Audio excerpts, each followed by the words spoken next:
process works. Now, we're going to talk about writing your book. I wanted to put this in there to give you hope. This is the glamorous side of writing. Do you like it? Okay? This was, back at the place that I used to live, that was the size of my office, okay?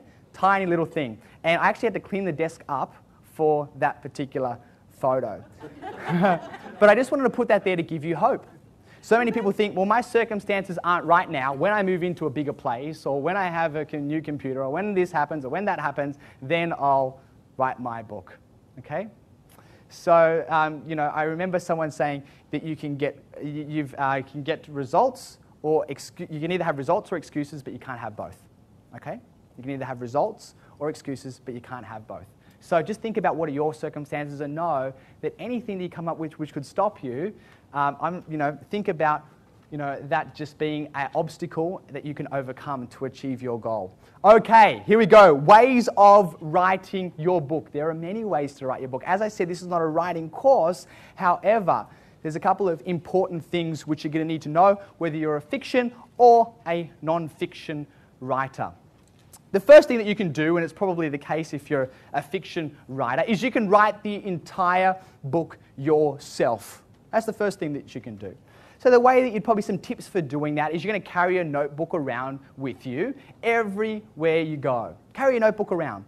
And when you've got 5 minutes, you're waiting for a cab, or when you arrived at a meeting maybe 15 minutes early, you can take that notepad out and you can just write down your ideas. You'll be driving in the car. I normally have a card in my pocket where I can just write down a couple of ideas, and I put it back in my pocket, then I transfer it to a notepad later on, or a notepad on the driver's seat of your car, the passenger seat of your car. So you can do that as well. Carry it around with you. You never know when you're going to get a great idea. And every time we were talking about before the yes and the yes but principle, when you're reading another book, have a notepad next to you when you're reading it. So you think, oh, that's a great idea.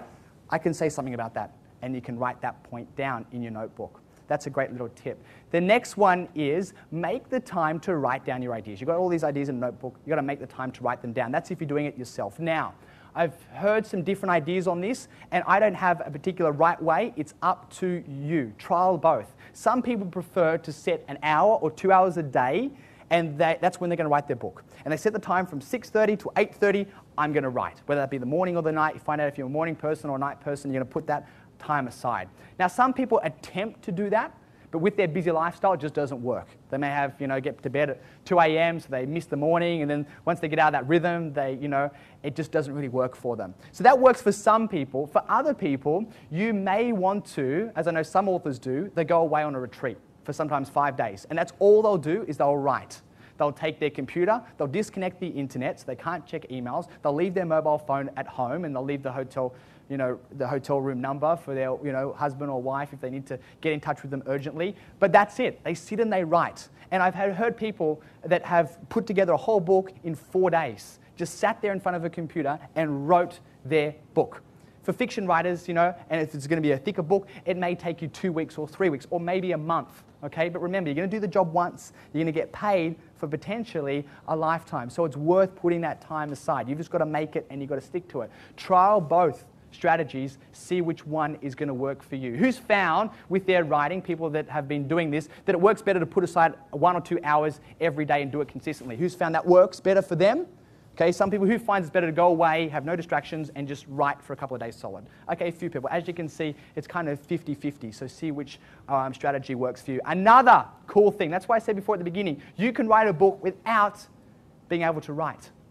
As long as you can speak using a program called Dragon Naturally Speaking, and then you can edit the text. So that's a bit of software where you can install on your computer. You attach it with a microphone that you can buy for all of $15, and they're going to ask you a script to read. And that goes into the computer system. It recognizes your voice and how you pronounce your words. That then collaborates all of that, and then you can actually speak, and it will write what you're saying with about 90 to 95% accuracy. Okay, the only thing is sometimes it takes a while to catch up, so don't look at the screen while you're writing because it could be 5 or 10 seconds behind you, so you'll lose your train of thought. So like literally, turn to the side, put the microphone there and speak, and the computer will catch up. And you're just going to talk. You're just going to talk normally about your subject. Now, if you're a confident speaker or a keynote speaker and that's what you do, that'll be pretty easy for you. If you're maybe not a confident speaker, ask a friend to come over. Say, here are the questions, ask me these questions, and I'm going to talk about them, and it's all going to go into the recording equipment. And then once you've got it there, you can actually then edit the book. And it's much easier to do that if you've got a body of information there. So you can maybe get 60, 70, 80% of your book done in a couple of hours sometimes even, depending on how fast you talk. But let's just say it took you 2 days to get 80% of your book down, okay? That's pretty powerful.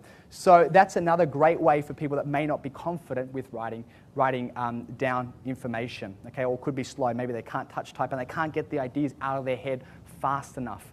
Another thing, just to add as well, so a lot of people ask me, well, I've got a book in my computer, but is it enough for a book, okay? And it's a difficult thing. They may have 10,000 words, 20,000, 40,000, 80,000, 100,000. Obviously, for fiction writers, there's no real length to the book. Some books are short, some books are long. It's completely up to you.